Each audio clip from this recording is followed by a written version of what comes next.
Creencia inquebrantable, Sandro Rodríguez. Capítulo 1, parte 1. Como en el día de la prueba en el desierto. Hebreos 3:8. El desierto es un lugar caliente, árido y solitario. Quien camina por el desierto tiene sed y no encuentra agua, tiene hambre y no encuentra comida, tiene calor y no encuentra sombra. En el desierto aparecen espejismos que hacen que uno crea que va a saciar la sed y el hambre, pero estos espejismos no son más que meras ilusiones. Atravesar un desierto es peligroso. Habrá vientos fuertes que te intentan derribar, habrá muchos riesgos a pesar de que está completamente deshabitado, y por la noche, cuando la temperatura cae por debajo de cero, el sufrimiento parece interminable. No hay descanso ni paz, pues los peligros se multiplican en la repentina aparición de seres que se esconden durante el día.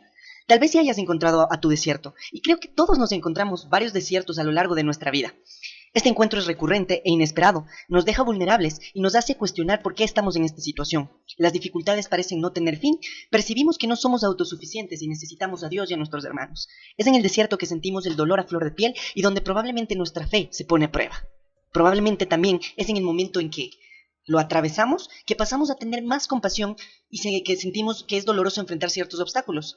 Pasar por el desierto es agotador, difícil, es una batalla que se lleva a cabo dentro de nosotros mismos.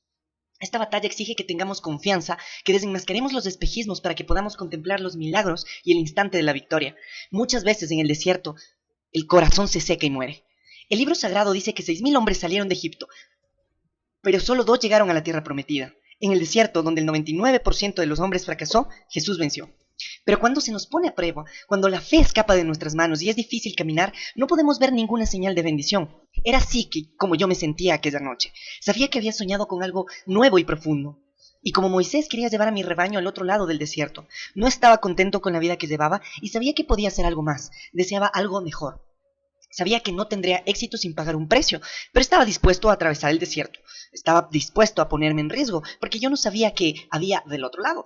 Solo sabría cuando llegara. Y si vacilara o el coraje me abandonara, no cumpliría mi misión.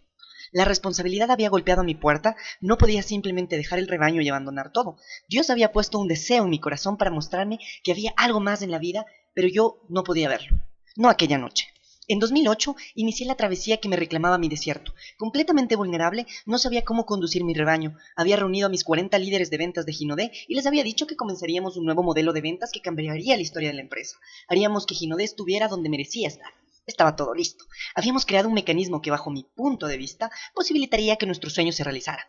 Fue entonces que el primer mes tuvimos una caída del 90% de la facturación.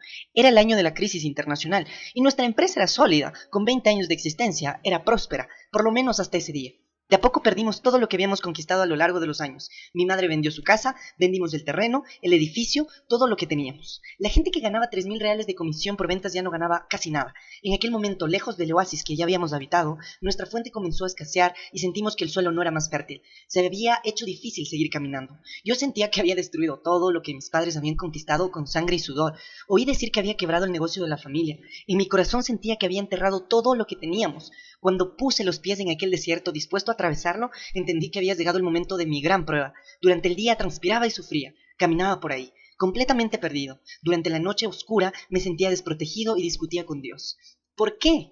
Bueno, no sabía si quería probarme, pero me preguntaba por qué me había puesto Dios un deseo en el corazón. ¿Por qué me había hecho creer en la vida si yo no podía atravesar este desierto? No sabía cuánto tiempo tendría que caminar, cuántos peligros tendría que enfrentar y quién estaría a mi lado durante el viaje.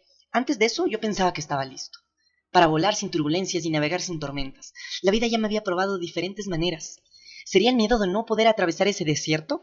En la duda mis lágrimas abandonaban el suelo de mi corazón y le imploraba a Dios que me dé fuerzas.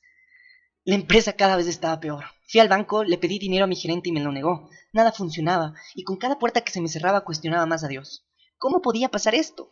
Pero yo, en el fondo, seguía creyendo, incluso sin poder ver ninguna posibilidad de superar aquel escenario. Conversaba con los gerentes y les decía cuánto los necesitaba. Vamos a construir una gran empresa, era lo que repetía sin cesar. Sin embargo, el desafío propuesto era aún mayor. Cuando pedí que se redujeran los salarios de los gerentes a la mitad para que pudiéramos atravesar este periodo de escasez, de los 7 gerentes, 6 me dijeron que sí. Y yo estuve 18 meses sin cobrar un solo centavo. Pasé noches sin dormir. Cuando llegamos a 2011, reunidos en el apartamento de mi madre, contabilizamos una deuda 6 veces mayor que la facturación y recibimos el siguiente diagnóstico del director de la empresa. La empresa consigue llegar a marzo de 2012 y después iremos a la quiebra. No hay nada que podamos hacer. Cada día que pasaba sentía que las cosas empeoraban, el hambre y la sed. Parecían ganar nuevas proporciones dentro de mí, algo decía que habría una salida, pero aún no podía verla. ¿Y cómo confiar en algo que no podía ver ni tocar? Al mismo tiempo no podía darme cuenta de que algo increíble estaba ocurriendo. Negociaba con el banco y con los proveedores, y el día de pagarle el sueldo a los 40 empleados, milagrosamente el dinero aparecía en la cuenta. Exactamente la cantidad necesaria. Ni un centavo más, ni un centavo menos. Pero no habíamos atravesado todo aquello para morir tirados en la arena, sin fe ni esperanza. Estábamos seguros de que podíamos cambiar las cosas y ver que el sol puede nacer de otra manera. La empresa con quien soñamos tenía que volverse realidad. Tal vez tú te hayas enfrentado ya a un gran dolor y también hayas vivido el milagro de superarlo. Si no te ha sucedido, te cuento algo. Antes de bendecirte, Dios siempre te pondrá a prueba. Y es en este momento en el que pensamos rendirnos. Durante este periodo turbulento, cuando llegaban el fin de semana, lloraba. Los más cercanos dudaban y yo le decía a Dios, Señor, no tengo más fuerzas. Pero sabía que tener fe no significa no tener miedo. La fe es tener una actitud clara, incluso con miedo. Cuando pasé por el peor fin de año de mi vida, viendo cómo todo lo que había construido mi familia se escapaba por mis manos, tuve una idea. Llamé a todos los líderes y les conté una idea. Henningson, un chico que había sido camarero y formaba parte del equipo, me dijo, Sandro, no veo lo que tú ves, pero puedes pedirme lo que quieras, que lo haré. Voy a confiar en lo que tú has visto. Aquel día llegué a casa, miré hacia atrás y vi todo el camino que había recorrido, lo vi y aunque hubiera tropezado entendí cómo era bueno poder sentir nostalgia por haber tomado la decisión de seguirlo. Vi que era necesario haber recorrido ese camino, mirando hacia arriba, agradeciendo por aún tener fe a pesar de todo, ver dónde podía llegar. Recordé cada paso de mi viaje y escribí una meta en un papel. Aquella meta no parecía ser una creencia inquebrantable. Sandro Rodríguez. Capítulo 1, parte 2. Por vuestra poca fe, porque en verdad os digo que si tenéis fe como un grano de mostaza, diréis a este monte, pásate de aquí allá, y se pasará, y nada os será imposible. Mateo 17:20. Soy el primer hijo de Francisco y Adelaida, y mi historia empezó mucho antes de nacer, cuando mi padre vino del campo donde cosechaba café y mi madre del cerrado bahíano, donde el sol agrieta la tierra. Ella ya sabía que era la sequía antes de que yo atravesara mi desierto, y huyó con un grupo de inmigrantes para intentar una nueva vida en Sao Paulo.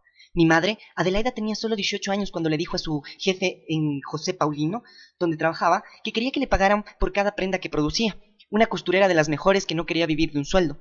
Tenía sueños ambiciosos que le hicieran triplicar su salario antes incluso de conocer a mi padre. Mi padre, Francisco, también quería crecer, pero la forma que eligió era diferente. Su primer trabajo como ayudante de albañil le permitió ver cómo se erguía un edificio de 4 pisos y que para que se erguiera necesitaba cargar mucho cemento en la espalda y construirlo ladrillo a ladrillo. Después fue entregador de muebles. Mi madre, que nunca dejó que la vida la escogiera nada, dice que eligió a mi padre para ser su compañero cuando lo vio por primera vez. Determinada le dijo que si él quería ser alguien en la vida necesitaría tener una profesión. Solo voy a ser tu novia si me prometes que vas a tener una profesión, porque no quiero ser la novia de un entregador de muebles. Fue en ese momento que resolvió ser tornero mecánico. De la unión de una costurera y un tornero mecánico nace Sandro. Sandro soy yo. El primer hijo de una familia de 4 hermanos que vivía en los fondos de la casa de su abuela. Recuerdo a mi padre saliendo muy temprano para trabajar cuando era pequeño. Me daba un beso mientras todavía estaba durmiendo. Ni bien me levantaba, escuchaba el ruido de la máquina de coser de mi madre que no paraba desde las 6 de la mañana hasta la 1 de la madrugada. Cuando volvía mi padre generalmente ya estábamos durmiendo. Al contrario de lo que parecía, esta rutina no nos alejaba. Todo el tiempo que mi padre tenía libre lo dedicaba a sus 4 hijos. Después de mí nacieron mis hermanos Alessandro, Cristian y Leandro. Los fines de semana era una gran alegría para cuando mi padre volvía de la feria, que quedaba cerca de casa con los pasteles fritos que nos había comprado. Lo rodeábamos ansiosos para comer todos juntos sentados en la puerta de casa. Era en ese momento que él cogía un cuenco lleno de naranjas y las pelaba para que todos comiéramos. Aquellas tardes aprendimos a saborear la felicidad. Aquellas tardes aprendimos a saborear la felicidad y la complicidad. Yo era el hermano mayor y tenía un vínculo muy especial con mis hermanos. Era una conexión fuerte que no sabemos cómo nació, pero que se convirtió en un eslabón inquebrantable. Cuando éramos chicos nos decíamos, todo puede salir mal, pero estaremos siempre juntos. Por supuesto, ni imaginábamos que allí nacía un pacto, bautizado dentro de casa en una calle de tierra sin abastecimiento de agua potable. Allí, después del desayuno, no había concesiones. Como hijo mayor era yo el que siempre iba con mi madre a buscar agua a la plaza con un balde. En el camino de vuelta, mi madre me decía, nacer pobre no es una elección, morir pobre lo es. Adelaida había estudiado solo hasta el 4º grado de la primaria, pero la vida le enseñó todo y todos los días nos daba una lección. La vida te dará un montón de posibilidades, la gran diferencia estará en qué vas a hacer con ellas. Mientras tanto, mi padre nos enseñaba a amar a la gente. Con un corazón que no le cabía en el pecho y siempre entusiasmado, decía que el gran motivo de su vida eran sus hijos. Recuerdo cuando éramos pequeños y él metía la manta debajo del colchón para que no se saliera a la noche y sintiéramos frío, porque la humedad de la noche hacía que las madrugadas fueran más frías. Por suerte yo y Alessandro no teníamos tiempo ni espacio para pasar frío. Como solo teníamos una cama de una plaza para los dos, yo dormía hacia un lado y él hacia el otro. El calor humano nos salvaba en los días de invierno. Por estas y otras razones, nuestra conexión siempre fue muy fuerte. Además de la cama, compartíamos todo. No conocíamos otra vida que no fuera la de compartir, y era como si ese verbo hubiera sido hecho para nosotros. Era parte de nuestro día a día, compartir. Mi madre venía de una familia baiana, con muchos primos. Ella fue una de las primeras a venir en Sao Paulo. Como ella era muy acogedora, cuando venía un primo de Bahía, generalmente se quedaba en el monoambiente que vivíamos. No importaba cuántos fueran, siempre los hospedábamos en casa. Fue viendo esta alma caritativa que crecimos, veíamos el cuidado que tenía con todo el mundo, incluso cuando parecía apenas estar concentrada en el trabajo. Era en todos nosotros que ella pensaba cuando se levantaba temprano y encendía la máquina de coser. Cuando sobraba el tiempo, algo raro de ver, nos cosía la ropa, que pasaba por los 4 hijos casi intacta. Por eso, además de defendernos con uñas y dientes, aprendimos a compartir todo, miedos y conquistas. Crecer en una familia numerosa posibilita que el cariño se multiplique. Este blindaje natural se transformó en nuestro núcleo y en un valor fuerte que nos acompaña desde siempre. La personalidad de cada uno se fue formando con el paso del tiempo. Al mismo tiempo nos seguíamos escuchando las palabras de mi madre. Si no funcionó es porque aún no ha llegado el momento, pero va a funcionar. Para mí era una mujer incansable y la admiraba por eso. Cuando la veía llegar de su trabajo terminando el taller de confección, estaba muy claro para mí que lo hacía por nosotros. Éramos lo más importante de su vida y lo dejaba muy claro. Lo hacía porque merecíamos lo mejor. Se le podía ver en su brillo inusual y unas ganas de vencer que hasta entonces solo había visto en los cómics. Al mismo tiempo, mi padre me mostraba que el trabajo arduo, la honestidad, la dignidad, el amor y la unión en conjunto eran lo que nos hacía crecer. Papá repetía constantemente, lo que tiene valor no es fácil. Lo que tiene valor no es fácil. Y no necesita ser fácil, y no está escrito que va a ser fácil. Basta que valga la pena, el resultado tiene que valer la pena. Mientras mis padres eran mis héroes en la vida real, los personajes con poderes especiales de cómics también me inspiraban. En aquella época vivía sumergido en los cómics. Mis 6 héroes favoritos eran el Capitán América, Iron Man, Thor, Wolverine, Hulk y el Hombre Araña. Cuando acompañaba a mi madre a entregar su trabajo en el taller de costura en el barrio de Brás, en Sao Paulo, ella siempre me compraba un cómic. Empecé con Turma da Mônica, un clásico cómic brasileño, pero mi gran pasión surgió cuando empecé a leer cómics de Marvel. Tenía colecciones, llegué a tener casi 5000 revistas. Mi conexión con Dios empezó a través de los héroes de la Biblia. Yo leía los libros ilustrados de héroes de la Biblia y empecé a entender mejor quiénes eran los verdaderos héroes, Dios y Jesucristo. Leía la historia de David y Goliat y pensaba, David es sensacional. Estos héroes me inspiraban a crecer y a creer que todo era posible. Fuera de los cómics, mis padres seguían siendo mis héroes, de carne y hueso. Eran ellos quienes enfrentaban las dificultades del día a día. Cuando empecé a leer sobre Jesús pensé que era un tipo mágico e increíble, y eso me hizo conectarme a él. Era con las palabras de Jesús que entendía algunos valores y conseguía discernir muy rápido qué estaba bien y qué estaba mal. Cuando nos tocó vivir en un lugar un poco más peligroso, vi a varios amigos decantarse por el camino de las drogas, y fue la Biblia la que me ayudó a tomar el camino correcto. Así fue como aprendí que siempre hay otra opción. Aprendí que siempre en la vida hay otra opción. Esto se aplica a cualquier cosa de la vida. Siempre hay otra opción. La fe empezó a manifestarse en mi vida y pasé a entender que las cosas no son tan simples como parecen. Hoy sé que la vida no puede ser solo un hiato de 70 años u 80 años. Sé que no lo es. Creo que el ser humano es mucho más especial que eso. En aquel momento yo ya lo entendía. Recuerdo que mi madre me decía siempre que estábamos juntos, la vida te va a dar tantas posibilidades. Dios en su infinita bondad te va a ofrecer muchas posibilidades. Basta elegir bien, basta que elijas bien. Y esa capacidad de elegir es lo que movía cada día. En algunos momentos decidió invertir en su negocio e invirtió todo el dinero que tenía en máquinas de coser y en poner gente a trabajar junto con ella. Compró varios tipos de máquinas necesarias para hacer su trabajo, había unas 5 máquinas en el fondo de casa, se pasaba el día entero trabajando en aquel lugar. Como había aprendido el oficio a los 10 años, sabía que podía criar a sus hijos cosiendo.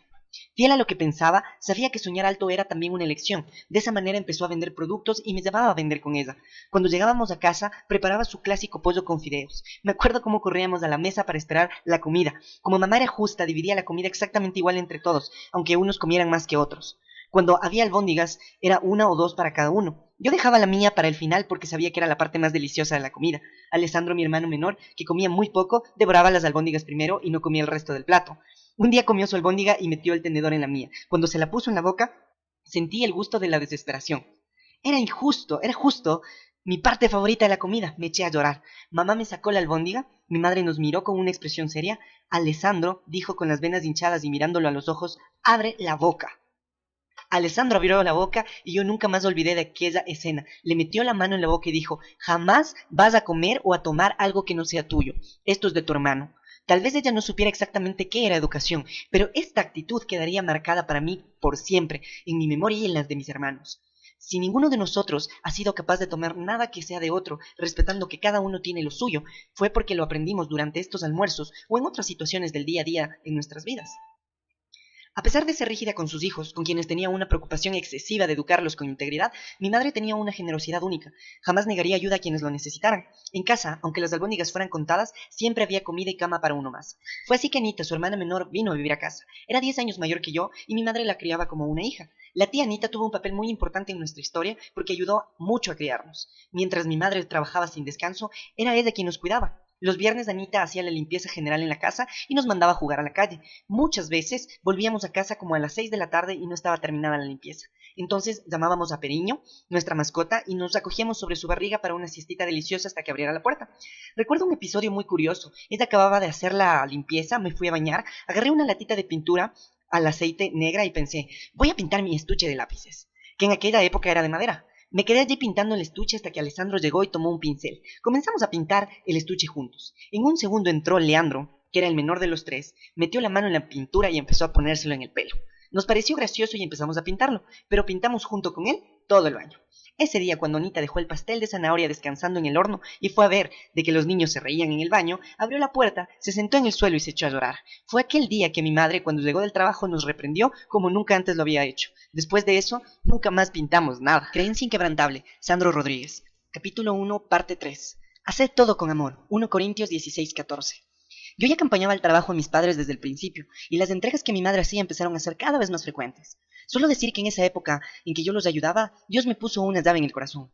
Durante ese periodo, mis padres empezaron a hacer entrenamientos, y era cada vez más común que yo los acompañara en las actividades de venta directa. El día en que terminé el secundario, a los 14 años, mi padre me abrazó y me dijo: felicitaciones, ahora vas a buscar un empleo. Yo soy de la época en que, además de poder trabajar antes, los jóvenes buscaban trabajo y lo encontraban inmediatamente. Todos mis amigos salían a buscar trabajo y lo encontraban. En esta época fui a trabajar en una aseguradora llamada Porto Seguro, como cadete. Éramos 20 chicos y un tipo que nos dirigía. A este tipo, que no me acuerdo su nombre, lo llamábamos cariñosamente Leoncio, porque parecía una morsa, como el personaje del pájaro carpintero. Yo trabajaba en la expedición y dividíamos la ciudad de Sao Paulo en sectores. Mi sector se llamaba Paulista 1415. Era en la avenida Paulista de la calle Consolación hasta el edificio de la Federación de las Industrias del Estado de Sao Paulo. Mi trabajo era pasar por las agencias y recoger las propuestas de seguro para después llevarlas de vuelta. Vivíamos en una casa y en la parte de adentro de la casa dormían las mujeres. En la parte de afuera, donde mi madre había construido una habitación grande, en los fondos dormíamos Alessandro, Leandro, el tío Emerson y yo. En aquella época, mi abuela, doña Aparecida, también vivía en la misma casa, y ella era quien me despertaba todos los días a las 5:30 de la mañana para ir al trabajo. Todavía puedo sentir el olor del desayuno que nos hacía todos los días. Cada mañana, cuando terminaba de arreglarme y estaba listo para ir a trabajar, el desayuno, que era un simple café con leche y un pedazo de pan, ya estaba en la mesa. Creo que por eso hasta los días de hoy es el desayuno la comida que más me toca el corazón. Mi tío era un sujeto temperamental que tenía todo para ser jugador de fútbol profesional. Hermano más joven de mi padre, él era también uno de los acogidos por la familia. Enamorado del deporte, jugaba como nadie. Por eso todo el mundo apostaba en su carrera. Todo el mundo, incluso yo, porque realmente él era muy hábil. Una de las primeras cosas que aprendí en esa época fue que la habilidad y la pasión no eran suficientes para llegar a donde quería. Jugando en los juveniles de Corinthians, fue expulsado del equipo después de una pelea decisiva en la que no supo posicionarse como lo haría un jugador profesional. Cuando alguien habló mal del Palmeiras, su equipo del corazón, se enojó y se peleó, incluso siendo jugador del Corinthians. Ese día tiró su carrera a la basura. Mientras mi tío no podía mantener una postura profesional en el trabajo, yo aprendía con el tiempo a hacer exactamente eso. Trabajando como cadete en Puerto Seguro, era en la aseguradora que de camisa y corbata me sentía importante. Llegaba, marcaba tarjeta y partía a la calle a hacer mi servicio. Cada día, después de que Leoncio distribuía los pases de autobús, yo hacía la mayor parte del recorrido a pie, para ahorrarme el pase, que luego vendía en la escuela. A la noche, para poder comprarme algo para comer. Cuando me tocaba llevar encomiendas al correo, no iba en taxi, iba en autobús para ahorrarme el dinero. Una vez, mientras jugaba a los juegos electrónicos de la calle Sao Bento, en el centro de la ciudad, me puse la carpeta entre las piernas y me la robaron. Cuando vi el ladrón corría con la carpeta llena de documentos de la empresa, salí corriendo por la calle de Sao Bento gritando: ¡un ladrón! ¡un ladrón! Aquel día tuve suerte. En sentido contrario venía un compañero de la empresa que fuerte y decidido tomó su carpeta, se dio vuelta y cuando el ladrón pasó le dio un golpe, justo en medio del pecho. El ladrón, claro, cayó al suelo por las fuerzas del golpe y recuperamos la carpeta. Celebramos el acto heroico y nunca más descuidé esa carpeta. Todas estas situaciones de la adolescencia y la juventud con las que aprendí grandes lecciones me estaban preparando para el gran desafío que sería la edad adulta. Pero antes de tener cualquier perspectiva de la vida con relación a Puerto Seguro o a Ginodé, mi gran sueño era ser piloto de avión. Quería volar. Trabajaba en Puerto Seguro y los sábados iba a la escuela Glicerio a hacer un curso preparatorio para entrar a la Escuela Preparatoria de Cadetes del Aire, EPCAR, que pertenecía a la Aeronáutica. Quería ser piloto y mi única oportunidad, ya que yo no podía pagar un curso de especialización, era ser piloto de la Aeronáutica. Me encantaba estudiar y era muy aplicado en los estudios, así que estudié mucho. Hice el examen de la EPCAR al lado de un muchacho que era muy lento. Después de la prueba vi que había hecho 58 puntos. Mi amigo que era más lento había hecho 40 puntos. No quería desanimarlo, pero le dije, Fabio, estás chao, lo siento, vas a tener que estudiar un poco más. El año que viene intentas de nuevo. Pero lo que sucedió fue exactamente lo contrario. Fabio aprobó y yo no. Ese día vi que el sistema no evaluaba por mérito. Fabio era hijo de una persona importante de la aeronáutica, mi sueño de ser piloto se volvió humo, y sentí que si la justicia era algo muy claro dentro de la casa, fuera de ella las cosas no funcionaban así. Sin embargo, en casa la justicia reinaba como siempre. Además del episodio de la albóndiga, otro que me quedó muy marcado como si fuera un tatuaje y que fue responsable de lo que me volvió a lo que soy ahora, me mostró perfectamente los valores que nuestra madre tenía, es el siguiente. En esa época yo tenía una cuenta corriente de salario en el banco. Por tener esta cuenta que por sí sola ya era algo poco común para mí, me dieron una tarjeta de débito negra con un rayo amarillo, que se parecía mucho a la ropa de los superhéroes que me gustaban. La llevaba a todos lados y entraba cada vez que podía a la agencia solo para consultar el salario. Un día en que acababa de salir del trabajo y estaba camino a casa, pasé por el banco. En aquella época mi salario era equivalente a 1.600 reales, pero cuando consulté el saldo los números aparecieron en la pantalla, eran distintos, el saldo era 8.000 reales. Soy rico, pensé. Como yo era un buen empleado me pareció que me habían dado una bonificación. Hice un buen trabajo y me dieron una recompensa. Con una sonrisa de oreja a oreja no tuve dudas, fui al cajero y saqué todo ese dinero. Como era una época de mucha inflación, el volumen del dinero era muy grande y con ese montón de billetes me sentía millonario. Me lo puse en los bolsillos, en las medias y en todas partes. Luego tomé el autobús para ir a casa, pero el autobús pasaba por Santana y aquella era la época del New Wave. Quien sobrevivió a los años 80 sabe muy bien de lo que estoy hablando. La ropa era de color verde, limón, naranja, los niños usaban el pelo parado y en rock nacional y usaban pantalones Ocean Pacific con elástico, zapatillas Raina y gorras llenas de estilo. En vez de ir directamente a casa, me detuve en una tienda de ropa, vi una tabla Murray Buggy y la compré, sin tener ninguna intención de ir a la playa. Cerca de la caja vi una billetera que me compré también. Mis razonamientos eran muy lógicos en aquella época, tenía 15 años. Si el dinero estaba en mi cuenta, era mío. Fui a casa con las compras y la tabla debajo del brazo. Ni bien entré a casa, mamá levantó las cejas y me preguntó, ¿qué es eso? Le respondí sin parpadear, es una tabla Murray Buggy. Ella seguía con la misma expresión, ok. Veo que es una tabla Murray Buggy, pero ¿de quién es? Animado le respondía, mía, claro que es mía. Respiró profundamente. ¿Ah, sí? ¿Cómo la compraste? Sin pensar dos veces le respondí que la había comprado con mi dinero. Se me acercó como un zorro, pasos lentos y cuidadosos. Hoy puedo percibir que estaba pensando en las palabras correctas, pero ese día creía que estaba impresionada con la calidad del trabajo que había desempeñado para haber tenido un aumento. No estamos a fin de mes. Abrí una sonrisa y le expliqué, mamá, ¿sabes qué ocurre? Abrí los bolsillos y le mostré los billetes. Sacaba los billetes de las medias de los bolsillos y mamá abría los ojos cada vez más con una expresión de horror. Entré a la agencia para ver mi saldo y había este montón de dinero en mi cuenta, entonces lo saqué. Esperó que contara toda la historia y me hizo sentar en una silla para explicarme. A diferencia del día en que nos puso de castigo por haber pintado todo el baño con pintura de óleo, esta vez fue cariñosa y comprensiva. Ella entendía que yo no había hecho nada intencionalmente, pero sabía que necesitaba enseñarme que era correcto y que no. Hijo, este dinero no es tuyo. Intenté explicarle que si estaba en mi cuenta era mío, dándole una serie de motivos para que aquello pudiera haber ocurrido. Mientras yo hablaba, ella me sostenía la mano. Lo que pasa es que ha habido un error. Debe haber ocurrido algo y depositaron este dinero en tu cuenta por error. Yo insistía que no. Mamá, pero esta es mi cuenta, ¿cómo que no es mío? Explícamelo. ¿Cuál es la lógica de todo esto? Si está en mi cuenta, es mío. Hijo, se equivocaron. Sé que doña Adelaida siempre consiguió lo que quiso, pero nunca hizo nada que no fuera correcto. Por eso, aquel día, incluso con 4 hijos, una casa para cuidar con 2 cuñados, una abuela y comida contada, no se dejó impresionar con el dinero extra que había surgido repentinamente en cuenta de su hijo. Para ella era obvio que necesitaba devolver ese dinero. Ve al banco, mañana, a devolver todo ese dinero.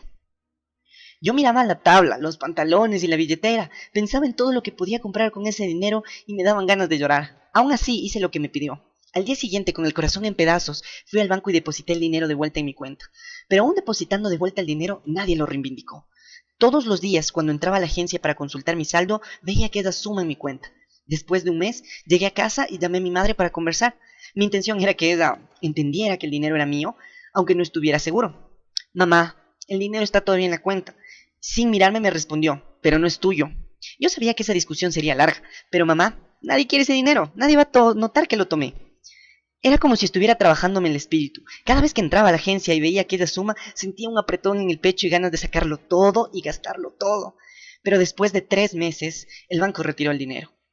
Ciertamente notaron que había habido un error y que aquella plata no era mía. Pagué los pantalones, la billetera y la tabla con el salario de los meses siguientes. Creencia inquebrantable, Sandro Rodríguez. Capítulo 1, parte 4.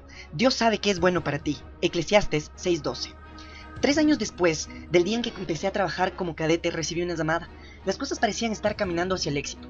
Finalmente había sido ascendido. Como a nuestro jefe le gustaba mucho mi trabajo, yo era puntual y hacía siempre que más de lo que era necesario, me ascendieron a auxiliar de oficina. Ese fue mi primer cargo de liderazgo. La única gran diferencia era que yo no iba a salir a la calle para hacer entregas. Iba a trabajar en la oficina y distribuir tareas en los buzones que había en la empresa. No tenía mucha idea de cómo sería mi futuro, pero sabía que ya estaba mejorando de vida. De repente, recibí una llamada de mi padre. Necesito que renuncies, me dijo. Respiré profundamente y con coraje le dije: ¿qué historia es esa, papá? Trabajo en Puerto Seguro, la empresa aseguradora más grande de Brasil. ¿Cómo voy a renunciar? Tienes que renunciar. Vamos a comenzar nuestro negocio propio. Yo acababa de ser ascendido, pagaba mis cuentas y estaba satisfecho donde estaba. ¿Cuánto me vas a pagar?, le pregunté. Nada, fue su respuesta. ¿Cómo nada? No voy a pagarte nada, repitió. Decidí decirle que no. Al final, no iba a dar mi cargo de liderazgo recién conquistado. No lo haré, papá. En aquel momento se hizo un silencio. Podía oír su respiración, pero no su voz. Cuando finalmente dijo algo fue categórico. Sandro, no es un pedido, es una orden. Sonreí sin gracia mientras mi jefe me miraba disimuladamente. Ya que me lo pides con ese cariño, acepto. Ese mismo día escribí mi carta de renuncia y le avisé al personal que iba a trabajar en el negocio de mi padre. El negocio de mi padre era una empresa en el garaje de la casa. A mediados de 1983, mi madre había comenzado a trabajar en Brazilian Way, una empresa de cosméticos donde revendían productos. Mi padre había dejado de hacer horas extra en su trabajo para trabajar con ellas. Mi madre no era exactamente el tipo de persona que jugaba para perder. Doña Adelaide nunca entraba a jugar a un partido para salir derrotada. Con esa fuerza traía gente a nuestro garage y le daba entrenamiento. Como ganaba comisiones incluso sin mucho gusto por las ventas al principio, sentía que podía cambiar de vida a través de aquel negocio y apostó todas sus fichas a él. Entre los dos habían formado un equipo poderoso en Brazilian Way, que llegaba a representar el 70% del negocio. La meta de mi padre era clara: si gano 3 veces más de lo que gano como tornero mecánico, renuncio y trabajo contigo. El nombre de su equipo era Sol Naciente. Después de 4 años de mucho trabajo, el dueño de la empresa los sorprendió. Les dijo que iba a criar ganado y cerrar la empresa. En ese periodo mi padre tuvo que enfrentarse a su desierto y se quedó un año pensando cómo resolver esta situación. Hasta que Dios envió un ángel a la vida de mi padre. No sé si crees en esto, pero creo que a veces ciertas personas llegan a nuestra vida para traer buenas nuevas. Este ángel vino bajo la forma de una amiga que le dijo: Adelaide, abre tu propia empresa. Mi madre, que creía que solo sabía vender productos y construir equipos de ventas en el garage de casa, dijo que no entendía de empresas. ¿Y tú crees que yo sé cómo abrir una empresa? Yo sé capacitar vendedores, no sé armar equipos. En ese momento su pasión habló más alto y doña Adelaide decidió armar su propia empresa.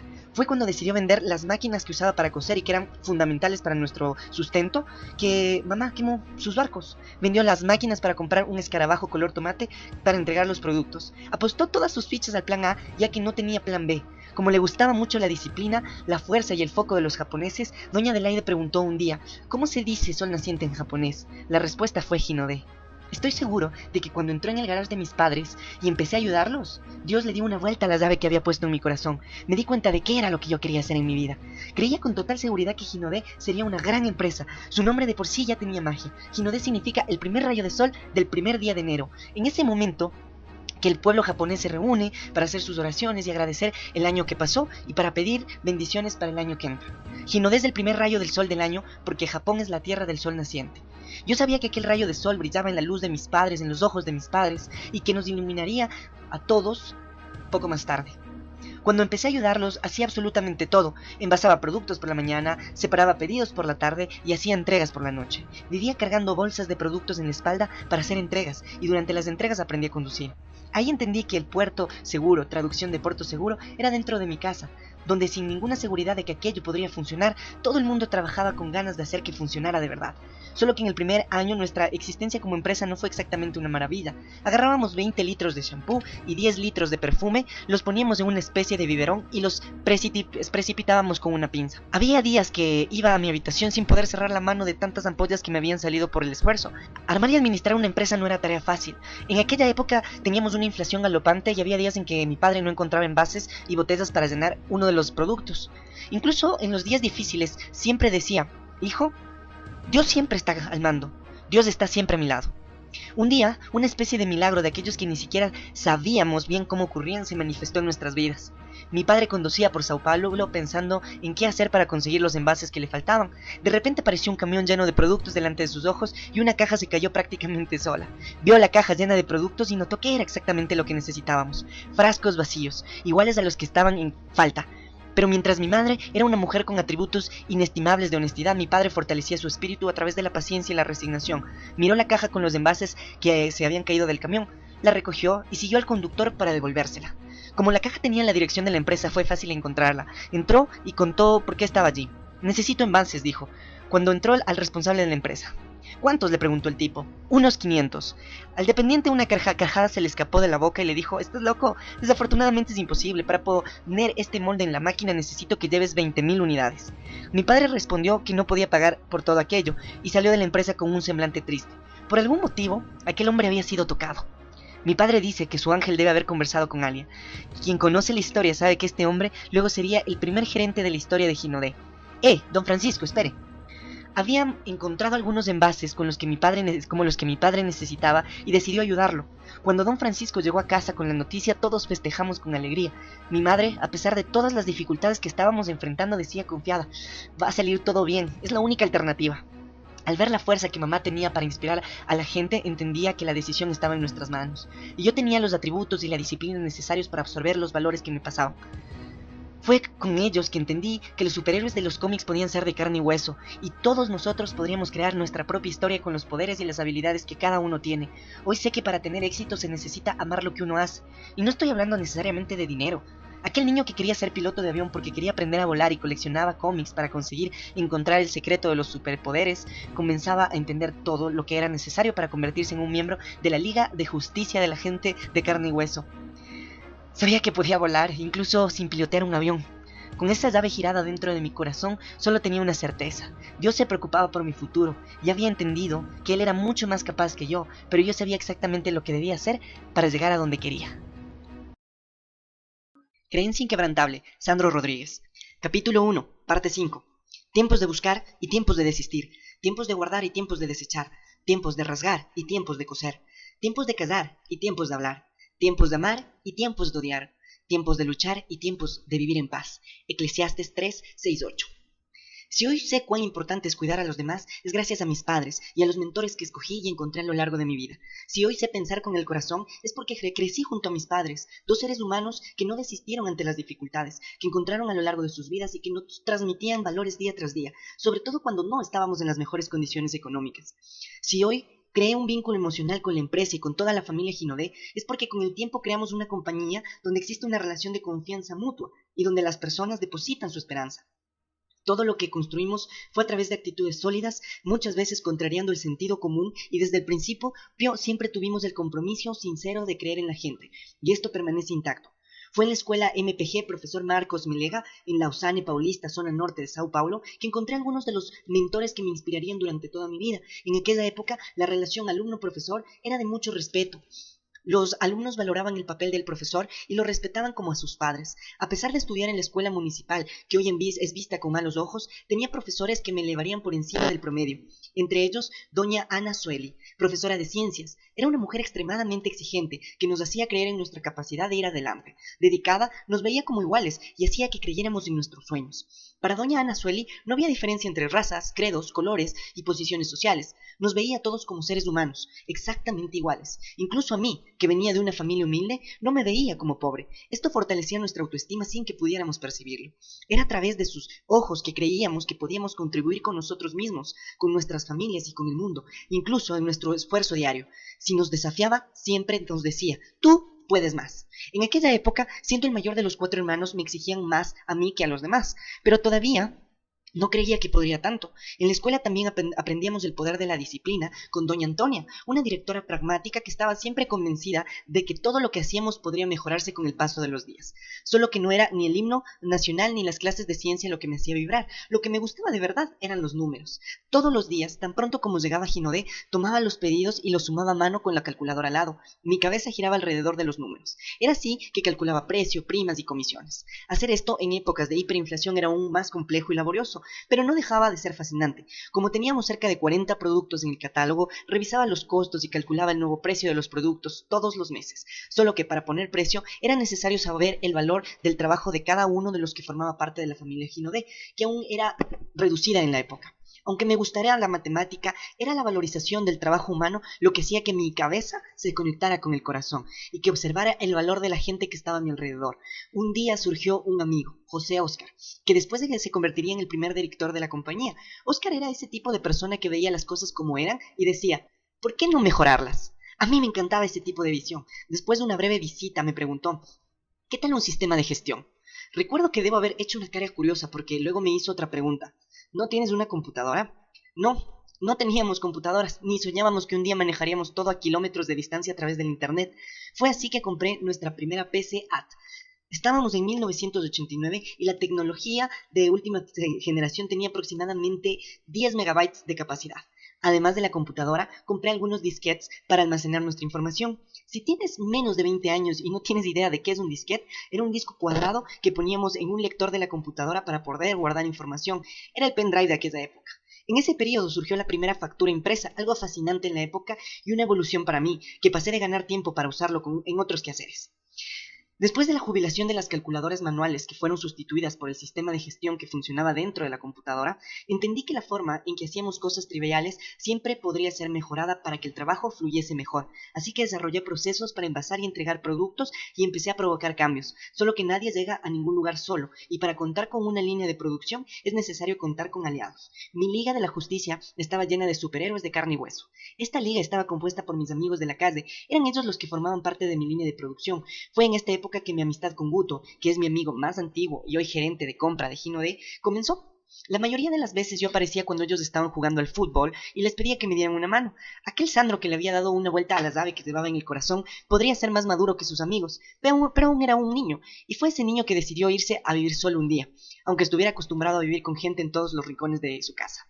En cuanto manifesté que tenía ganas de ir a vivir solo, mi madre fue categórica. Si quieres, ve. Y así lo hice. Creo que mamá ya lo sabía mucho antes de que yo tomara las llaves del apartamento, donde viviría solo durante 6 meses. Pero yo necesité vivirlo en persona para saber que no era lo que quería. Pero ella sabía también que de nada serviría decirme que lo mío era estar rodeado de gente. Necesité vivirlo para darme cuenta de lo que realmente quería. Sin embargo, otro hecho aislado ocurrido en el trabajo acabaría cambiando el rumbo de los acontecimientos, además de probar que coincidencias eran milagros, milagros en los que Dios prefería no aparecer. El 15 de junio de 1989, Ginodé ya estaba instalada en un edificio de 2 pisos. Teníamos un galpón, una oficina y unas pocas máquinas, pero ya decíamos que contábamos con una línea de producción. Ese día yo estaba trabajando en la parte de arriba donde trabajábamos Ivo, un amigo que había comenzado allí cuando éramos adolescentes, algunas personas de la oficina que hacían cobro, emisión de facturas y otras cosas más, y yo. Como me encantaba saborear un buen café, bebía varias tazas durante el día, solo que la cafetera más cercana quedaba en el piso de abajo. Ivo siempre bajaba y traía el café para los dos. Hasta aquel 15 de junio, cuando dijo, Sandro, no voy a buscar el café hoy. Yo no era un tipo fresco, pero Ivo y yo teníamos aquella confianza mutua que solo las amistades duraderas pueden proporcionar. No demoré mucho para responderle, Ivo, tú siempre vas, búscate un café, por favor. Él estaba convencido, no quería buscar el café de ninguna manera. Ya te lo dije, Sandro, hoy no. Me levanté y decidí bajar. Está bien, hoy lo busco yo, pero solo hoy, le avisé bromeando. Aquel día crecí. Bajé las escaleras y encontré a mi padre y a Carlos, que trabajaban en el piso de abajo, y llené la taza de plástico con una generosa dosis de café. Mientras el café se enfriaba, empecé a charlar con mi padre hasta que oímos un estruendo. El ruido parecía un golpe y pensé que algo se había caído al suelo. Nos quedamos los tres en silencio asustados con el ruido y luego oímos un segundo ruido fuerte de algo golpeando el techo. Tiré el café y subí corriendo.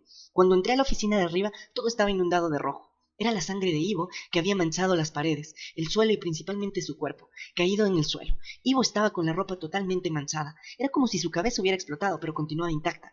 La escena de toda esa sangre era como si estuviéramos en una pesadilla real. Ivo había sido baleado y el tiro había sido disparado por una persona que me buscaba. Probablemente era un asalto, pero no parecía que el asaltante tenía la intención de lastimar a nadie, porque estaba asustado cuando el arma se disparó, sin querer, y el tiro alcanzó la boca de Ivo. En aquel momento no sabíamos ni siquiera dónde la bala estaba alojada, pero la necesidad era socorrerlo inmediatamente y llevarlo a un hospital. Todo había ocurrido de forma muy rápida. El sujeto había entrado por la puerta delantera del edificio y había subido al segundo piso justo cuando yo había bajado. Mi corazón latía fuertemente y no hice ninguna pregunta en ese instante. Solo alcé a Ivo y bajé las escaleras rápidamente hasta llegar a mi coche. Yo estaba tan nervioso que entré con él en el asiento trasero del coche y lo apoyé en mi falda, olvidando que tenía que conducir. Me acuerdo que la primera noticia que el médico nos dio fue que la bala estaba alojada en la columna y que si se movía mi amigo podría quedar tetrapléjico.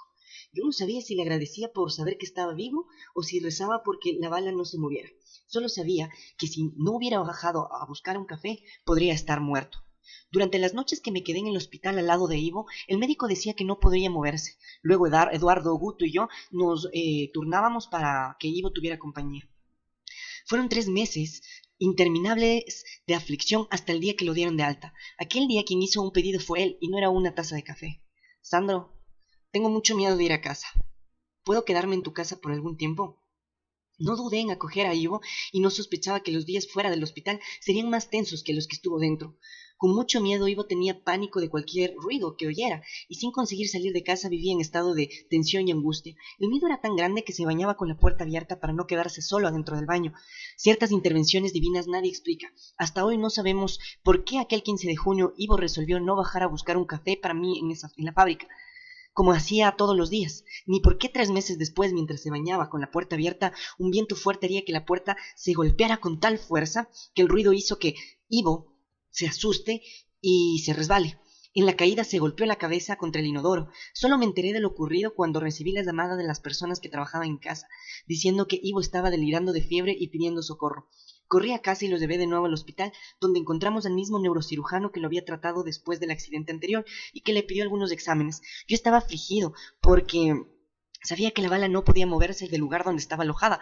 Cuando el médico salió de la sala y me dio la noticia de lo que había sucedido, no pude evitar las lágrimas.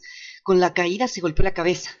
El golpe hizo que el proyectil se desplazara desde la columna hacia la garganta, y gracias a eso fue posible que le hiciéramos una cirugía simple para retirarle el proyectil. Desde aquel día en adelante no existiría más la posibilidad de dudar de la existencia de Dios. Conforme el médico iba hablando, yo recordaba el miedo que teníamos de que la bala se moviera y que así Ivo pudiera quedar tetrapléjico. La bala se movió, pero justamente hacia el lado contrario, salvándole la vida. Esto había ocurrido gracias a la puerta que se golpeó, lo asustó y lo hizo caer. Cuando salimos del hospital apenas podíamos creer en las coincidencias que habían sido parte de nuestra vida durante esos meses, y, aunque estaba feliz de estar vivo y de ver a mi amigo fuera de riesgo, todavía estaba sorprendido por la fuerza de los acontecimientos. Mientras Ivo empezaba a calmarse, yo comenzaba tardíamente a sufrir el impacto emocional por aquel fatídico día. Estaba tan asustado con todo aquello que necesité pedir licencia en Ginodé. Necesitaba descansar del día a día en la fábrica para olvidar el ruido de aquel tiro. Por eso empecé otro negocio en paralelo que también tenía que ver con la audición, una tienda de equipos de música para automóviles. Yo era un joven sagaz, me gustaban los coches. Le pedí prestado a mi madre para abrir este negocio que me parecía interesante. En aquella época debe haberme prestado unos $10,000 y yo salí de ahí lleno de ideas. No entendía mucho sobre sociedades, pero enseguida aprendí lo primero. Para que un negocio, una situación o una relación funcionen, es necesario que todos remen al mismo tiempo. Aprendí eso gracias a la experiencia que me ofreció esta tienda. Había abierto la tienda con un socio cuyo compromiso era totalmente diferente. Mientras yo llegaba temprano y quería trabajar, él comenzaba su jornada a las 11 de la mañana. La tienda era en la zona norte y aparecía cliente de todos lados. Venía gente de la zona sur e incluso ganamos un campeonato de equipos de sonido después de apenas 6 meses de tener la tienda abierta. En cierto momento percibí que el negocio no iba a funcionar. Yo me dedicaba al 100% y la otra parte no se dedicaba con la misma intensidad. Una de las cosas que aprendí cuando tomé la decisión de abandonar la tienda fue que una buena asociación funciona cuando los socios tienen la misma iniciativa, los mismos objetivos y trabajan a la par. Yo nunca tuve problemas de tomar a alguien de la mano y, si fuera necesario, de tironearlo un poco para caminar. Pero salir de donde estoy y caminar hacia atrás y empujarlo por la espalda es algo que no consigo. En el caso de esta tienda era así, y no funcionaba. Si siguiéramos así, no llegaríamos a ningún lugar. Yo ya estaba muy decidido y tenía claro que quería y que no quería. Así que vendí mi parte por $23,000 un año después del inicio del negocio y pude devolverle todo el dinero a mi madre. Ella se puso feliz porque yo volvía y en ese momento ya no sentía más miedo. La herida abierta con lo ocurrido a Ivo ya había cicatrizado y yo sabía dónde era mi lugar. Mamá, papá, este es mi lugar. Hinode es mi lugar. Esta frase marcó mi regreso, incluso sin haber salido nunca. Ese era el momento de volver y entrar con todo. Era un momento de cambios. Creencia inquebrantable, Sandro Rodríguez. Capítulo 1, parte 6. Cuando yo era niño, hablaba como niño, pensaba como niño y razonaba como niño. Cuando me convertí en hombre, dejé atrás las cosas de niño. 1 Corintios 13:11. La historia de Hinode tiene algunas vueltas inesperadas que siempre me han hecho creer en el poder de Dios. Él nos guía y nos muestra el camino cuando menos lo esperamos. Estaba trabajando en el interior de Goyas y noté que había algo diferente en el hotel, donde estaba hospedado. Había un bullicio inusual en el hall. Había pasado todo el día mostrando y vendiendo planes y productos Hinode, pero aún así quise saber qué estaba pasando. Fui a la recepción y atento a lo que pasaba pregunté: ¿qué estaban haciendo allí esas personas? Ah, es una empresa que va a hacer una reunión aquí, respondió la recepcionista. Nadie sabía decirme cuál era el nombre de la empresa, pero insistí hasta que vi un papel escrito que decía Amway. Aquel día, a mediados de 1991, nacía mi primer contacto con el marketing multinivel. Subí a mi habitación y decidí que, ya que estaba allí, valía la pena hacer un esfuerzo y bajar para ver qué estaba ocurriendo. Siempre fui muy curioso y siempre quise entender aquello que no sabía. Aquello me llamó la atención porque cuando hacíamos nuestras reuniones de ventas con mi equipo de ventas, a lo sumo llegábamos a 10 personas. En esa reunión había más de 100 personas. Mi cabeza y mi corazón decían que algo interesante ocurría en aquel salón. Yo observaba a la gente y seguía sin entender qué los motivaba a estar allí. Sin celular o Google, que no existía en aquella época, tuve que investigar mucho para descubrir algo. Necesitaba tantear todo y conversar con los involucrados y poder tener mis propias percepciones. Pero era un nuevo negocio que nadie conocía, y todo lo que es nuevo causa un cierto temor. Yo veía que se trataba de algo disruptivo, muy diferente a lo que estábamos acostumbrados a hacer en ventas directas. Les confieso que aquel día y en adelante era como si una semilla hubiera comenzado a germinar dentro de mí. Si yo quisiera que Hinode fuera una empresa grande, necesitaría más que autoconfianza. Necesitaría reinventar una industria muy acostumbrada a un modelo antiguo. Al rastrear cambios descubrí que en Amway muchas cosas interesantes sucedían. Tenía una visión de negocios completamente diferente, una empresa estadounidense creada en un país de cultura emprendedora, nueva en Brasil, que era un país que aún tenía una fuerte cultura de empleo fijo, o sea, hacer lo mínimo para ganar un salario a fin de mes. Incluso sin entender muy bien qué hacía Amway, todo esto que descubrí me tocó. Creía que Hinode sería una gran compañía donde construiríamos algo que tendría mucho significado en la vida de muchas personas, porque desde el primer día esa era la gran misión de la empresa, ofrecer a la gente oportunidades para cambiar de vida a través de la venta de productos de altísima calidad a un consumidor extremadamente exigente por medio de la construcción de equipos de ventas. Queríamos causar impacto y hacer que la gente progresara. Yo no sabía si mis planes de crecimiento eran viables, pero pasé a buscar algo diferente para Hinode en todas las áreas. Trabajé en el desarrollo de productos, contraté la primera agencia de diseño de producto, empecé a crear anuncios de revista, a participar de ferias y exhibiciones del sector y a buscar un futuro diferente para Hinode. No podía predecir cuáles serían los cambios estratégicos que tendríamos que adoptar, pero veía sentido en todo aquello que empezaba a modelarse para crear algo nuevo. Yo mantenía vigor y entusiasmo día tras día, mientras mi espíritu emprendedor buscaba olfatear dónde serían las transformaciones más grandes. Así empecé a probar modelos sin ocultarle nada a mi equipo, tanto a la gente de ventas como nuestros líderes de ventas, como a los empleados de la oficina. Sabía que no podía esconderles nada, por eso siempre compartía todo con ellos, y de esa forma la confianza se fortalecería cada vez más y el vínculo que se establecía se volvía aún más genuino. Mientras aprendía a ejercer mi liderazgo, generaba una complicidad muy fuerte con todos. Defendíamos la misma idea, sabíamos las mismas cosas y yo compartía nuestra estrategia, algo que se convirtió en la piedra angular del negocio. Uno de nuestros secretos para el éxito acabó siendo exactamente ese, contar con un grupo unido y sólido que convertía a Hinode en una verdadera familia. Uno de los primeros intentos fue generar una operación piloto mononivel. Quise insistentemente que fuéramos a una empresa como Natura o Avon, que eran las grandes compañías del sector. Evidentemente esto no funcionó. A diferencia de aquellas marcas, nosotros éramos una empresa de reventa y de equipos de venta. Nuestro ADN iba más allá de vender productos y construir equipos de venta. Construíamos redes de consultores sin saber que eso era marketing multinivel, pero ya lo hacíamos. Armar una estrategia mononivel era diferente, ya que en ese modelo no existe la construcción de equipos de venta. Todo el liderazgo de ventas era una fuerza de ventas contratada que después reclutaba a otros revendedores. Pero Hinode nunca tuvo gerente de ventas, siempre tuvimos personas reclutando gente. Era muy difícil entender aquellas cuestiones de sectorización. El mononivel en aquella época sectorizaba a Brasil y presuponía un área cerrada de actuación. De esta forma, los gerentes tenían acceso limitado a las regiones, así como los creadores en Porto Seguro, que eran responsables apenas de un área. Sabía que yo no estaba en Porto Seguro trabajando con un área predeterminada. Quería tener espacio ilimitado para trabajar y enseñar a la gente a construir sus redes y a cambiar su estilo de vida. Fue justo en ese periodo que abrimos empresas distribuidores. Eran distribuidores locales en determinados puntos de Brasil que distribuían nuestros productos a vendedoras de su región.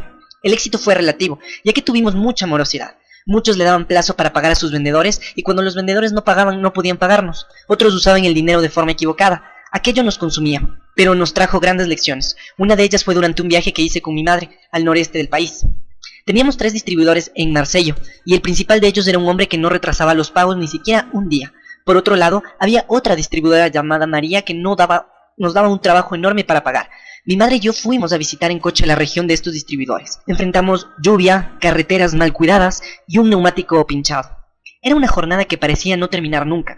Llegábamos a una ciudad, hacíamos las reuniones que teníamos que hacer y partíamos a la mañana siguiente. En cuanto llegamos a Marsello, fuimos a ver a este distribuidor que pagaba muy bien. Él me miró a mí y a mi madre con una cara de quien ya sabía todo y me preguntó: «Estás con problemas con María, ¿no?». Mi madre y yo nos miramos, como siempre fuimos muy transparentes porque queríamos fortalecer el lazo con las personas, queríamos que todos nos tratáramos como si fuéramos una familia y le respondimos: «Sí, ella está pasando por dificultades». Él sabía que era un buen pagador y un buen distribuidor. Noté algo diferente en su voz cuando dijo: «Estoy dispuesto a ayudar a María». Lo miré sin entender muy bien de dónde venía aquella predisposición repentina. «¡Qué buena noticia! ¡Muy bueno!». Me miró a los ojos y continuó: «Estoy dispuesto a pagar su deuda con Ginodé». Mi madre, que conservaba su sabiduría y su manera de ver las cosas a través de las palabras, preguntó para ver si había entendido bien. «¿Quieres pagar la deuda de María?». Afirmó con la cabeza y siguió: «Sí, quiero pagar su deuda. No hay problema, pago su deuda». Doña Adelaida notó algo en el aire. El clima parecía haberse modificado y, aunque aquella noticia parecía animadora, existía algo que necesitaba ser dicho. «¡Qué bueno! Si puedes pagar nos ayudas bastante». Y él siguió: «Pero hay una condición». Mi madre frunció la frente. «¿Condición? ¿Cuál?». Él determinó: «Quiero que la despidas de la compañía». Su idea era clara, quería pagar las deudas de María para quedarse con toda la cartera de clientes que ella tenía.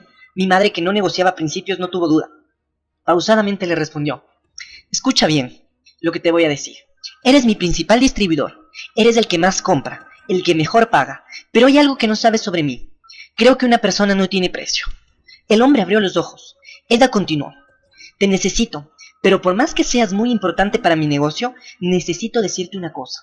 O retiras lo que acabas de decir, o será contigo que no podremos hacer más negocios». Él tragó en seco las palabras de mi madre. Su expresión cambió y pidió disculpas. En el viaje de regreso sabíamos que, por más que él fuera un buen pagador y un excelente profesional, algo se había roto en nuestra relación. No teníamos cómo explicarlo, pero era como un cristal que se había roto de repente. Sabíamos que era imprescindible que todos compartieran el éxito de la empresa, pero teníamos una conducta clara. Teníamos principios y doña Adelaida estaba convencida de que siempre podíamos elegir con base en principios, sin herir o faltarle el respeto a nadie. Mi madre me enseñó a usar la cabeza, pero este fue un ejemplo de cómo usar también el corazón. Ella tenía una especie de brújula que la guiaba a tomar decisiones certeras. No se trataba de dinero, nunca se trató de dinero. Queríamos una empresa honesta, respetuosa, que no negociara con personas. Para Ginodé los valores eran más importantes que las metas. Sabíamos cuál era nuestra responsabilidad. El efecto devastador de esta conversión solo llegó 6 meses después, cuando este distribuidor dejó la compañía. Milagrosamente María, que era quien no había podido pagar sus deudas, asumió la misión de cambiar su vida y lo hizo por completo. Cambió su dirección 180 grados y estuvo en la compañía 20 años. Esta experiencia nos dejó la prueba de que los valores que yo había aprendido en la infancia eran lo suficientemente sólidos como para mantenerse hasta mi edad adulta. Estar al lado de mi madre y observar la manera como conducía este tipo de conflictos dejaba claro el tipo de relación que queríamos tener con la gente y el tipo de gente que queríamos que representara Ginodé. En los años que siguieron, diversos cambios fueron provocados en la empresa. Contratamos la primera consultora en ventas directas, participamos en nuestra primera feria cosmética en el pabellón de Annevi, producida por Alcántara Machado, donde tuvimos nuestro primer stand. Fue allí que conocí a un tipo muy importante en mi historia que se convertiría en uno de mis mentores, Joao Carlos Basilio da Silva, que era presidente de la Asociación Brasileña de Industria de Higiene Personal, Perfumería y Cosmética, ABIPEC. Yo tenía 26 años, ya estaba casado con Leila y por alguna razón tuvimos una conexión inmediata. Yo ya lideraba la compañía en aquella época y queríamos un lindo stand para la feria. Había asumido definitivamente el liderazgo corporativo de la empresa después de todos los movimientos que yo había provocado. Hoy, observando el pasado, sé que cuando caminamos seguros y sabemos hacia dónde vamos, todo conspirará a nuestro favor. Las personas correctas fueron surgiendo en mi vida y siendo parte de una historia que acababa de empezar. Fue una tarde cualquiera que me llegó una invitación que me sorprendió y me agarró desprevenido. Joao Carlos me invitaba a formar parte del directorio de ABIPEC. La primera vez que entré en esa sala con todos los demás directores me sentí como un miembro de un clan exclusivo y especial. Veía aquellas empresas increíbles que admiraba y me quedaba fascinado por ser una de ellas. Eran empresas exitosas nacionales y multinacionales. Yo no podía creer que estuviera respirando el mismo aire que los dueños de Boticario o Natura, empresas que admiraba. Sentado al lado del vicepresidente de Johnson Johnson, con el director de Procter Gamble, con el director de Level, con el director de Revlon o con el director de Bella y Bosano, mirando a aquellos hombres y aquellas mujeres increíbles como Doris Grotowski, dueña de Payot, o como Joao Carlos Basilio da Silva, que era el presidente de todo esto, sentía que estaba cumpliendo mi propósito y en el camino correcto para llevar a Ginodé a un nuevo nivel. Me espejeaba con los profesionales con los que convivía, aprendía muchísimo en las reuniones, aprendía sobre gestión y visión en cada una de ellas, participaba de debates para solucionar desafíos. Joven, yo los veía como grandes maestros que tenían mucho para enseñar y de alguna manera intentaba nutrirme de aquella convivencia cercana. Aprendí mucho sobre razonamiento lógico, sobre cómo posicionarse corporalmente, y así participé activamente en la solución de desafíos relacionados con la industria de higiene personal, perfumería y cosmética. Eran desafíos complejos como por ejemplo la reducción del impuesto sobre productos industrializados, que era muy alto. Teníamos un perfume con carga tributaria del 77% e hicimos un trabajo muy fuerte entre todos los directores para reducirla. Fue en ese empeño dedicado de cada uno de los miembros del consejo que redujimos este impuesto a aproximadamente un 20%.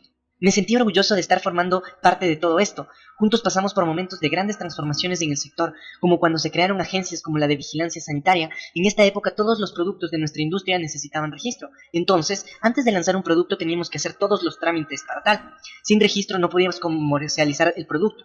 El problema es que en algunos casos los trámites podían demorar un año. Así, la VIPEC trabajó muy fuerte en la desburocratización del sector. Día tras día fuimos creando las reglas del juego y dividimos los productos en grados 1 y 2. De esta manera solo necesitábamos notificar a Anvisa. Yo miraba esta fase como transformación entre el Sandro niño y el Sandro adulto para un soñador, al lado de personas que caminaban con seguridad en la construcción de algo innovador y amplio.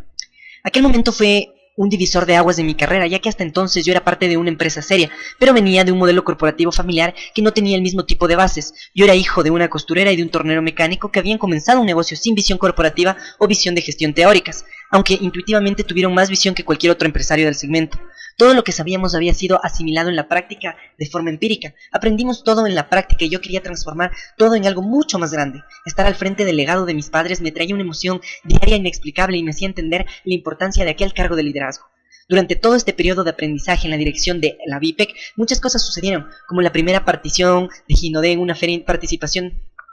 Durante todo este periodo de aprendizaje en la dirección de la VIPEC, muchas cosas sucedieron, como la primera participación de Ginodé en una feria internacional, la feria Cosmoprof, la más grande del sector en Bolonia, Italia.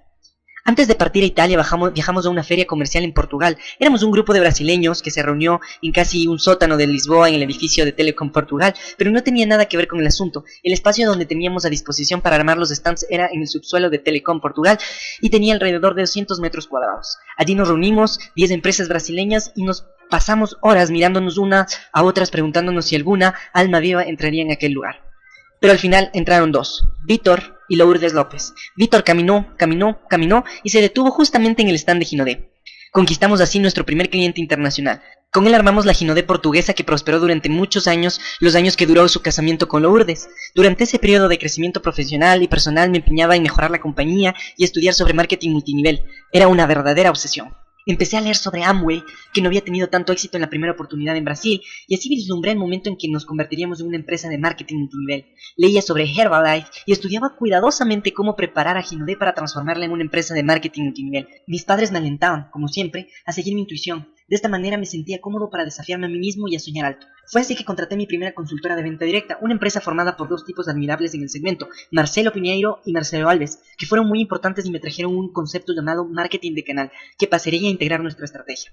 Su discurso era el siguiente: existe el marketing de producto, que es el marketing de ventas, y por otro lado, como se trabaja con personas, existe el marketing que se hace para el canal de personas. ¿Cómo promueves esta red de ventas? ¿Cuáles son las promociones? Una promoción para una red de reventa es una cosa, una promoción para el consumidor final es otra. En la primera reunión nos trajeron este concepto. Con Marcelo Piñeiro aprendí sobre segmentación e identifiqué que sería importante para nuestro negocio. Era fundamental entender que necesitábamos tratar públicos diferentes de maneras diferentes.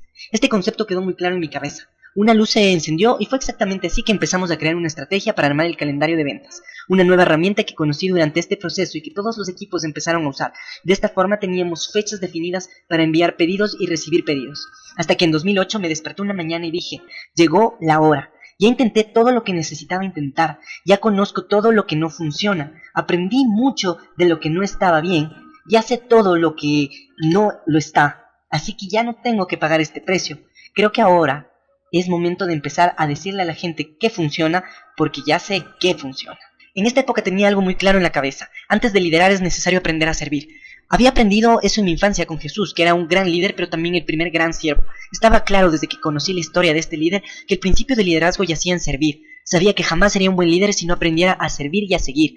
Todo el mundo necesita seguir a un líder que admire y que sirva de ejemplo. Seguir a un líder es relajarse en su modo de pensar, de actuar y de hacer frente a los percances de la vida.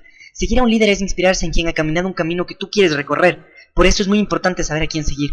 Si todo el mundo tiende a seguir, tienes que saber a quién estás siguiendo. Tienes que conocer sus valores, qué piensa y principalmente entender que tal vez no tenga todas las respuestas que necesitas. Para seguir a alguien necesitamos saber a dónde esta persona quiere llegar. Un líder tiene que saber a dónde quiere ir y aprendí que no siempre la velocidad es sinónimo de eficiencia. Aunque me encanta la velocidad y creo que es importante hacer las cosas rápido, si vamos rápido por el camino equivocado, nos dirigiremos rápidamente hacia un lugar donde lo que queremos no va a funcionar. Demorarnos un buen tiempo para identificar que había llegado la hora de hacer lo que tenía que ser hecho. Por algunos días tuve la certeza absoluta de que todo iba a salir bien y tenía completa carta blanca de mis padres que se habían divorciado, pero seguían más juntos que nunca en la sociedad, con plena seguridad de que el modelo establecido en aquel momento era un modelo que no funcionaría y no permitiría que la empresa realmente alcanzara el potencial que yo sabía que tenía, así que necesitábamos cambiar nuestra forma de hacer negocios. Confiaba en la idea de que seríamos grandes, leí y estudié con criterio cada paso que daría. Estaba más unido y fortalecido que nunca con mis hermanos que se estaban capacitando en sus áreas de actuación diferentes. Alessandro estudió marketing y luego fue a Australia a estudiar inglés. Cristiani viajó a Estados Unidos para estudiar inglés y luego entró a la facultad de Derecho. Y Leandro estudió farmacia con énfasis en cosmetología. Todos mis hermanos habían graduado antes de entrar a la empresa, tanto en el área de operaciones como en la de ventas y marketing. Cuando estábamos todos alineados resolví de una vez por todas. Llegó el momento. Contraté al mejor consultor de marketing multinivel de la época, una persona que confiaba en la idea, y preparé todo. Lo primero fue el sistema, porque el marketing multinivel exigía tecnología. Armamos una página web para mostrar el negocio, teníamos una oficina virtual para que la red desarrollara el negocio, y yo estudié y armé el plan de compensaciones completo. Cuanto más pensaba en esto, más prometedor me parecía. Como había mucha transparencia en mi red, invité a los principales líderes de Ginodé a una reunión. Era marzo de 2008. Facturábamos unos 700,000 reales al mes, que son unos $200,000. Invité a 50 líderes a una reunión de ventas en el Hotel Bourbon. Siempre he tenido la tendencia a creer mucho en lo que llamo The Big View. Me gusta esa idea, ya que tengo que pensar mejor, pensar grande. Si piensas grande o pequeño tendrás el mismo trabajo, entonces mejor pensar grande. Por eso las palabras para el equipo fueron: vamos a hacer que Ginodé sea la mayor empresa, seremos mayores que las ya grandes empresas brasileñas. Yo no quería ser más grande haciendo a los otros más pequeños. Quería ser grande y quería hacer todo bien. Siempre usé una frase que para mí era como una lección de vida. Nunca he gastado un segundo de mi vida o una neurona de mi cerebro deseando el mal a los demás. No era parte de mi naturaleza porque yo tenía muy claro que mi éxito no dependía del fracaso de nadie. No necesitaba que alguien fracasara para tener éxito. Mi éxito dependería de mi trabajo y principalmente de lo que creo. Mi éxito dependería de mi dedicación, mi éxito dependería del tiempo que yo estaba dispuesto a trabajar, porque el éxito te toma tiempo. Hasta hoy afirmo lo siguiente: que Dios me dé 100 veces más que cualquier cosa que yo le desee a un competidor mío. No estoy hablando de cosas buenas, me refiero a cualquier cosa que Él me dé 100 veces más. Nunca he gastado un segundo de mi vida o una neurona de mi cerebro deseándole el mal a los demás. Cuando decía que sería más grande que las empresas brasileñas, estaba queriendo decir que yo quería ser grande, no porque quería que el otro fuera más pequeño, simplemente quería ser grande. Yo tenía una visión increíble del negocio. No sé si tú ya has tenido una idea que te parezca brillante o algo que hayas creído que realmente iba a transformar a alguien. Yo la tenía, así lo creía, y con ese entusiasmo decidí transmitir mi idea a la gente. Cuando reuní a todos los líderes de Ginodé y les expliqué que era un negocio revolucionario, estaba excesivamente entusiasta. Todos creyeron en lo que les proponía y todos vibraron como si fuéramos a llegar a la luna. La emoción se podía sentir en la piel y absolutamente todos creyeron que era el negocio del futuro. Hasta doña Dielsa, que había sido patrocinadora de mi madre, al inicio estaba en esta reunión. Ante mis padres y hermanos hice la promesa: va a funcionar. Mientras hablaba recordaba la convención de los 15 años de Ginodé, que fue muy marcante. Fue un evento en un hotel llamado Aguas de Sao Pedro. En ella sorteamos nuestro segundo coche, un coche 0 kilómetros que en aquella época tenía un valor considerablemente alto. En el evento lanzamos una línea infantil. Con la misma energía que entregué el coche le di la noticia: amigos, el 31 de mayo Borramos una compañía y un modelo de ventas y amanecimos el día 1 de junio con una nueva compañía. La gente de Paraiba estaba acompañando la reunión por internet. Al oír la noticia abrieron una botella de champán. Era como si festejáramos el año nuevo. En aquel momento le agradecí a Dios. Gracias, Señor, todo va a salir bien. Estaban todos preparados. El sistema estaba preparado. La gente estaba a mi lado. Teníamos un producto de altísima calidad. Fábrica, modelo listo, plan de marketing, sitio web y un plan cuidadosamente estudiado. Creía que no había cómo fracasar. Con una fe inquebrantable pisamos junio de 2008, el primer mes del nuevo negocio. Las expectativas estaban en las alturas y todos estábamos confiados de que estaríamos navegando en un océano azul. Yo había comprometido a todos con mi ideal. Estaba ansioso por ver los resultados de lo que yo veía como un periodo de prosperidad sin fin hasta que llegaron los números de la primera facturación. Toda esta confianza y convicción se transformaron en una frustración intensa y evidente. Fue un balde de agua fría. Imaginaba que podríamos tener un resultado apenas satisfactorio o que al inicio nada cambiaría. Pero ni en mis peores predicciones estaba la idea de que la facturación tuviera esos números. El shock fue tan grande que sentí dolor en el pecho y en el corazón. Era una mezcla de incredulidad y miedo, una sensación extraña de que algo se me había escapado de control. Estaba en shock ya que no era fácil pasar por eso después de 20 años de historia. La caída en la facturación no había sido de 1, 2 o 5%, estábamos hablando de un 90%.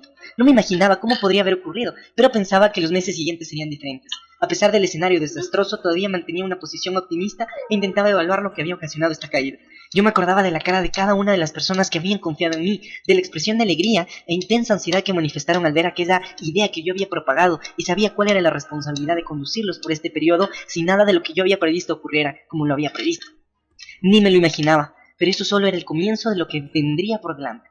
Del mes de junio de 2008 en adelante pasé por los 4 años más difíciles de mi vida. Este era el inicio de mi desierto.